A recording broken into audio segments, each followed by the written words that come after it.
Louisa May Alcott. New England in the early and middle years of the 19th century had a flourishing culture. People were passionately interested in ideas and education. Most New Englanders were strongly opposed to slavery. They were also concerned about other social issues. New ideas resulted in new kinds of writing. These ideas included the importance of doing what seemed right for them, no matter how different it was from what other people thought. People also believed that nature gave them guidance in our lives, and that it was important to live close to nature. These and other ideas were expressed through teaching and writing. Bronson Alcott was one of those who looked at the world in a new way.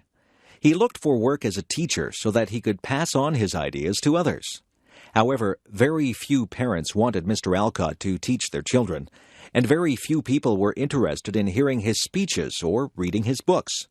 As a result, the Alcott family was very poor. Fortunately for Bronson, he married a very capable and energetic woman. Mrs. Abigail Alcott helped to earn money to support the family and did most of the work involved in looking after the 4 Alcott girls. The oldest daughter, Anna, was quiet and serious. She rarely got into trouble and was a good helper at home. The second daughter was Louisa May Alcott, who became a writer. She was adventurous and cared very little for rules. She was always saying and doing things that got her into trouble. The third daughter, Elizabeth, was very kind and good-natured. All the others loved her. As a young woman, Elizabeth had a severe case of scarlet fever and never fully recovered. She died at age 23. The youngest sister, May, was talented, but she was rather spoiled. Because there was never enough money, the Alcott girls felt pressure to work at an early age, but this did not stop them from having fun. Louisa wrote little plays that she and her sisters performed at home. They all enjoyed the woods and ponds around Concord, Massachusetts, where they lived most of these years. When they moved back to Boston in 1848, Anna took a job looking after other people's children, and Louisa looked after the house. Meanwhile, their mother worked outside the home.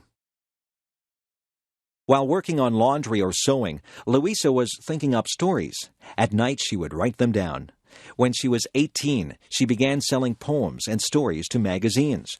Within 10 years, Louisa was earning a substantial income from writing. One day, her publisher suggested that she write a story for girls. At first, Louisa didn't like the suggestion, but when she started to write, the ideas came rapidly. Her book was based on her own family and her own childhood. Little Women was published in 1868 and was an immediate success. The March family was very much like the Alcotts. Mrs. Alcott resembles Marmee. Meg is like Anna, and Jo is like Louisa herself. Beth is based on Elizabeth, and Amy on May Alcott. Many of the situations in the book happened to the Alcott family. Nonetheless, many characters and incidents were invented. Little Women and its sequel opened up a new kind of writing for children. While these books did have a moral, they were more lively and interesting than earlier children's writing. Little Women inspired many writers later to write more realistic accounts of childhood.